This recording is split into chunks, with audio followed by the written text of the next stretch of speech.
Hello hi नमस्कार ओडिशार सब सिनेप्रेमी भाई और भौणी मानू आम ओडिया सिनेमा चैनल को स्वागत करुछि। अभी मजा आएगा ना भिड़ो। आज कथा हवा आसंता दशहरार अर्थात अक्टोबर 9 तारिख रे रिलीज होगा जाउथिबा चारोटी ओडिया सिनेमा विषय रे। एहार प्रथम रही अनुभव महांती सिनेमा कर्म।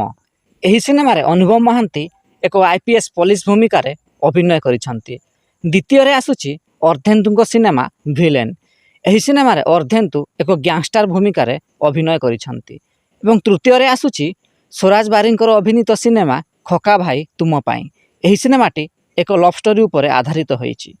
एवं चतुर्थ रे आसुची बाबूशान महांती अभिनीत सिनेमा दमन। एही सिनेमाटी रिलीज होगा जाउची। एही सिनेमा रे बाबूशान महांती एक डाक्टर भूमिका रे अभिनय करिसंती। तेबे एही चारोटी सिनेमा मध्यरु केउ सिनेमाटी सुपरहिट हबो आपणक मत कौन? आपणक मतामत कमेंट बॉक्स रे देबा पई जमारू भूलिबेनी।